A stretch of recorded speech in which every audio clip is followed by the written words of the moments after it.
Hello, everybody.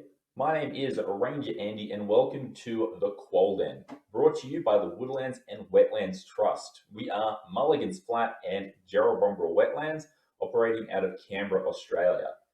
This week on the Betong Bungalow, we had Ranger Mel come and do a very, very special kids show. So make sure you stay tuned for some of the highlights, and make sure you stay tuned after those highlights for your chance to go into the draw to win some awesome Betong Bungalow merch. So stick around and enjoy. Now, I got another great question from Toby. What do betongs eat? So over winter, they eat something really interesting. They eat something called truffles. Now, you might have heard of truffles on your food. We like to eat European truffles, black truffles, truffles that were brought here because they make our food taste delicious and earthy. Betongs have a very, very sensitive nose, and they can smell truffles underground. A truffle is just like a mushroom. The mushroom grows above the ground, and a truffle grows below the ground. So these guys can sniff them out. Now, over winter, more than 90% of their diet are truffles. They eat lots and lots of truffles. Now, truffles are very, very good for the trees and the plants in the Australian ecosystem. They have what's called a symbiotic relationship with trees. That's a really, really big word, and you should definitely practice saying it. But symbiotic is kind of like a friendship, where one thing gives something to another, and it gets something in return. So both of those things are giving something good. So the truffles give lots and lots of food and nutrients and great stuff to the trees, and the trees give a little bit of food back to the truffles. They're both looking for something, and they found someone to give it to them. So what betongs do is they eat the truffles, and they actually get truffle spores, little bits of truffles on their whiskers, and they travel all around Mulligan's Flat and all around the Australian bushland, and they'll spread those truffles, which means it's good for all of the trees and it's good for all of the truffles as well. So great question, Toby. If you're happy and you know it, clap your hands. If you're happy and you know it, clap your hands. If you're happy and you know it and you really want to show it, if you're happy and you know it, clap your hands. Now this time, let's be a wombat, and I want you to dig a hole. Can you do that? If you're a wombat and you know it, dig a hole. If you're a wombat and you know it, dig a hole. If you're a wombat and you know it and you really want to show it, if you're a wombat and you know it, dig a hole. Alright, can you be the kidder and spike your spines like this? If you're a kidder and you know it, spike your spines.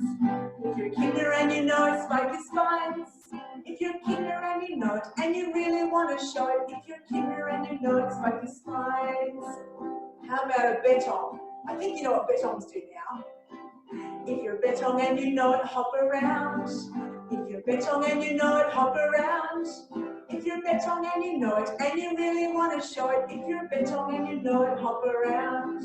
If you're a snake and you know it, slither by. If you're a snake and you know it, slither by. If you're a snake and you know it and you really want to show it, if you're a snake and you know it, slither by. Look at a turtle. We have some turtles, definitely, at Mulligan's Flat. We have lots at Jerrabomberra Wetlands, or we're hoping to. If you're a turtle and you know it, go for a swim. If you're a turtle and you know it, go for a swim. If you're a turtle and you know it, and you really want to show it, if you're a turtle and you know it, go for a swim. How about a quoll? Quolls have big claws. If you're a quoll and you know it, show your claws. If you're a quoll and you know it, show your claws. If you're a quoll and you know it, and you really want to show it, if you're a quoll and you know it, show your claws. Now the next song, you definitely know the chorus, but you might not know the words, but I reckon you could probably do the bird sounds with me. E-I-E-I-O. Anyone know this one? But it's not Old MacDonald. It's Ranger Andy. Ranger Andy cared for the bush, E-I-E-I-O. And in the bush there was a fairy wren, E-I-E-I-O. with a Twitter, Twitter here and a Twitter, Twitter there. Here a Twitter, there a Twitter, everywhere a Twitter, Twitter ranger, and he cared for the bush. E-I-E-I-O. Now how about a curlew? They make a terrible noise. Sounds like a whale. Ranger and he cared for the bush. E-I-E-I-O. And in the bush there was a curlew. E-I-E-I-O. With a wow here and a wow there. Here a wow, there a wow, everywhere wow, wow. Ranger and he cared for the bush. E-I-E-I-O. How about a magpie? Ranger and he cared for the bush. E-I-E-I-O. And in the bush there was a magpie. E-I-E-I-O. With a gobble gobble here and a gobble gobble there. Here a gobble, there a gobble, everywhere a gobble gobble. Ranger and he cared for the bush. E-I-E-I-O. How about a kookaburra? They're my favourite. Ranger and he cared for the bush. E-I-E-I-O. And in the bush there was a kookaburra. E-I-E-I-O. With a kookapucker here and a kookapucker there. Here a kooka, there a kooka, everywhere a kooka. Ranger and he cared for the bush. E-I-E-I-O. How did you go? Yeah, fantastic. So did you bring in any arts and crafts? I did. Shows? So this Awesome. one is a really fun one. So this is the kind of stuff you can do when you get back home. So this is called the nature palette. And all you need to do is get a piece of cardboard and then draw a palette. Now, as you can see, I'm no artist, doesn't matter. And then once you've drawn that, cut it out, and then get your kids, or you can do it if you've got really little ones, to draw different colours on the nature palette as if it's a paint palette. Now, while you're doing this, have a conversation with the kids about what kind of colours are in nature. They will inevitably say green and brown. But this is the best thing about this activity, which I first learned at the Earth Keepers course up in the Snowy Mountains when I was 7, and I've seen it lots of places since. I think it's a wonderful one. Go around your neighbourhood and just collect tiny bits of nature to stick on. So I'm going to bring it really close. You can see I found some autumn leaves. I found a yellow flower, and then prizes for guessing what this one is. Maybe people can put it in the Q&A. Can you see it? Let me go back a bit. Oh, you might not be able to see it. No, it's a bit tricky. It's actually a yabby claw. That one's a bit cheating. That comes from a river. Awesome. So, and then there's a brown seed pod here, a hakea pod. And being autumn, this will be really nice and easy. Great activity, and you could just do it in your street.